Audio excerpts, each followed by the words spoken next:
गरीब चाची के घर अमीर भतीजी लाई इफ्तारी। या अल्लाह, आज तो इस कमबख्त चूल्हे ने नाक में दम कर दिया है।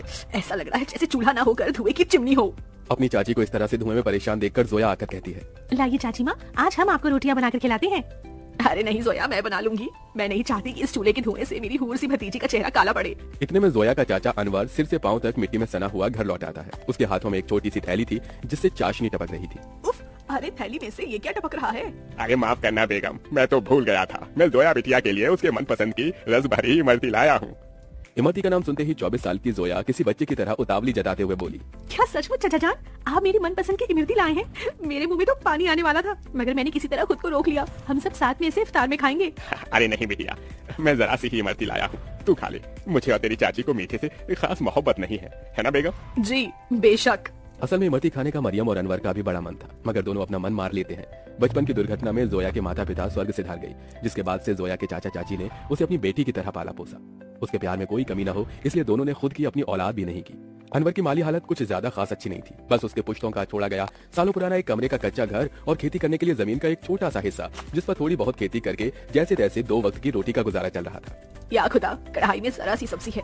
खैर, नमक प्याज रोटी से ही इफ्तार कर लेंगे। सब्जी सोया को दे देती हूँ। मरियम 3 थाली लगा ले आती है। अरे ये क्या, चाची माँ मेरी थाली में सब्जी, आप दोनों क्या खाएंगे? तभी अनवर अपने गमों को छुपाता हुआ झूठी मुस्कुराहट से बोला, अरे सब्जी की क्या जरूरत, आज तो मैं नून तिल से रोटी ही चटकारे लेकर खाऊंगा। ये कहते हुए गरीब अनवर नमक तेल लगी रोटी काट काट कर खाने लगता है। अपनी गरीब चाचा चाची का ऐसा दुख देखकर जोया का कलेजा कचोट पड़ता है। वो रो पड़ती है। चाची माँ, चाचा जान, चलिए इन सब्जी में से खाइए। अरे इतनी थोड़ी खाऊंगी मैं। जोया के गरीब चाचा चाची को उसे जितना प्यार था उतना ही स्नेह उसे भी था। यूं ही दिन गुजरते हैं। सुनो जी, हमारी जोया सयानी हो गई है, हमें इसके निकाह के बारे में सोचना चाहिए। जोया, भाई और भाभी की अमानत है हम पर। मरियम, मैं तो दिन रात अल्लाह से एक ही दुआ मांगता हूँ कि मेरी भतीजी को अच्छा घर मिले।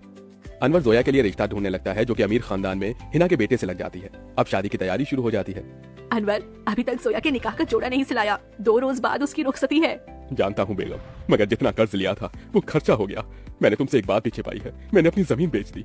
क्या जमीन बेच दी? उसी से तो फकत अभी तक हमारी रोजी रोटी चल रही थी। अब क्या करेंगे आगे? अल्लाह मियाँ बैठा है ना रोटी देने वाला मरियम, कुछ तो कर लूंगा। लेकिन जोया हमारी इकलौती भतीजी है, उसका निकाह अच्छे से घर में हो जाए ताकि मन में कोई मलाल ना हो। जोया के गरीब चाचा चाची उसकी शादी के लिए अपनी खेती बाड़ी बेचकर उसकी विदाई करते हैं। चाचा चाची माँ, जा मेरी बच्ची, अल्लाह तुझे दोनों जहाँ की खुशियों और नेमतों से नवाजे। जोया अपने गरीब चाचा चाची के घर को छोड़कर अपने अमीर ससुराल में आ जाती है, जहाँ उसके सास ससुर नंद जेठानी से भरा पूरा परिवार मिलता है, जहाँ सास हिना उसका स्वागत करती है। माशा अल्लाह, कितनी खूबसूरत बीवी है हमारे मुराद की। एकदम सही फरमाया आपकी अम्मी, भाई की तो किस्मत खुल गई। चलो देवरानी जी, हम तुम्हें तुम्हारा कमरा दिखाते हैं। जोया की जेठानी आलिया उसे कमरे में ले आती है, जो कि बहुत ही बड़ा और आलीशान था। वल्ला, इस कमरे से भी छोटा तो हमारे चाचा चाची माँ का घर था। यहाँ तो हर शान और शौकत है। अगले दिन जोया नहा धोकर पहली रसोई करने आती है। अस्सलाम वालेकुम अबू जान। खुश रहो बहू बेगम। अम्मी जान, खाने में क्या बनाना है? अरे बहू, तुम क्यों खाना बनाओगी? उसके लिए नौकर चाकर है ना, मगर हम सभी तुम्हारे हाथों का शाही टुकड़ा खाना चाहेंगे। जी अच्छा। जोया जैसे ससुराल के ऐशो आराम भरे किचन में कदम रखती है तो नम आंखों से निहारती रह जाती है। उसकी आंखों के आगे अपनी चाची का धुएं में चूल्हा फूकना याद आ जाता है। या खुदा, हमारा ससुराल कितना रईस है। ऐसा लग रहा है जैसे हम किसी जन्नत में आ गए हैं। मगर हमारी गरीब चाची माँ आज भी गीली लकड़ियों से चूल्हा चलाती होंगी। आंखों ही आंखों में जोया का उसके ससुराल में 1 साल गुजर जाता है और रमजान का महीना शुरू हो जाता है, जहां वो अपने अमीर ससुराल वालों के साथ दावतों भरी दस्तरखान पर बहुत कुछ खाती है, तो वहीं उसके गरीब चाचा चाची की हालत गरीब बदहाली में कट रही थी।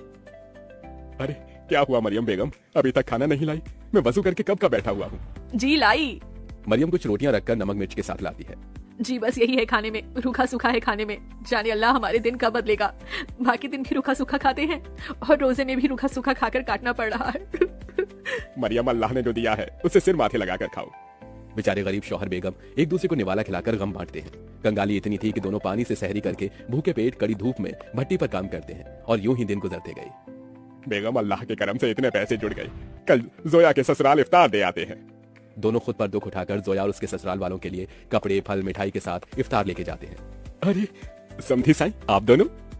वालेकुम अस्सलाम समधी जी, ये आप सबके लिए हमारी ओर से इफ्तार का छोटा सा नजराना। तभी महंगा सा जोड़ा पहने हुए जोया आकर अपने चाचा चाची के गले लग गई। उसकी आंखों से आंसू छलक पड़े। चाची माँ, चाचा जी, कैसे हैं आप? गरीबी और गमों भरे हालातों को छुपाते हुए दोनों झूठ बोलते हैं। हम अच्छे से हैं। अरे बच्ची, तू खुश तो है? जी चाचा, मैं बहुत खुश हूँ यहाँ। सभी हमारे साथ बहुत ही अच्छे से प्यार मोहब्बत से रहते हैं। अल्लाह का शुक्र है जो तुझे इतना मोहब्बत भरा ससुराल मिला है। अच्छा, अब इजाजत दीजिए। अरे भाईजान, अभी तो आए हैं, अभी ही जा रहे हैं। थोड़ी देर में इफ्तार का समय हो जाएगा। इफ्तार की दावत खाकर जाइएगा। नहीं आपा, हमारे यहाँ बेटी के ससुराल का पानी भी नहीं पीते। हम चलते हैं, अल्लाह हाफिज। उनके जाने के बाद जोया की नंद ने कहा, अम्मी, आपने गौर फरमाया भाभी जान के चाचा चाची काफी कमजोर से लग रहे थे और कुछ परेशान भी थे। नाजमा, लाजमी है कि वो कुछ परेशानी में है। बहू, तेरे चाचा चाची बहुत ही खुददार हैं। ऐसे तो वो हमारी मदद लेंगे नहीं। एक काम कर, तू भी उनके लिए इफ्तारी लेके जा, इन्हें अच्छा लगेगा। जोया के ससुराल वाले बहुत ही खुशियों के साथ उसके गरीब चाचा चाची के लिए इफ्तार की तैयारी में टोकरे भर फल मिठाइयाँ बहुत सी चीजें करते हैं। 2 दिन बाद जोया अपने गरीब चाचा चाची के घर पहुंचती है।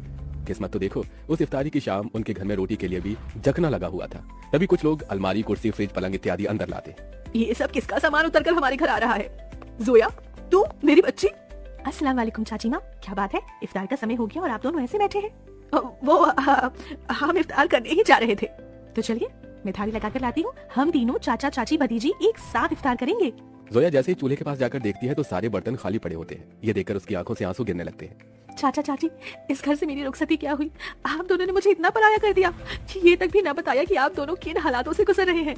मेरी बच्ची, इस घर में क्या तूने कम गमजादगी उठाई थी? चाचा चाची माँ, आप दोनों ने भी तो मेरे लिए कितनी कुर्बानी दी, कितनी मेहनत मशक्कत की और मुझे शहजादी जैसा पाला पोसा। अब मेरी बारी है। इसके बाद जोया खुद अपने हाथों से इफ्तार में बहुत कुछ बनाती है। इफ्तार की दावत देखकर उसके चाचा चाची पेट भरकर खाते हैं। आज एक अरसे बाद ऐसी इफ्तारी नसीब हुई है, वरना तो सालों से गरीबी में रूखे सूखे से रमजान के रोजे कट रहे थे। मैं यहाँ आप दोनों को सिर्फ इफ्तार देने नहीं आई, बल्कि ईद पर आपको मेरे यहाँ आना है और ये अम्मी अब्बू का हुक्म है। हम आएंगे बिटिया, जरूर आएंगे।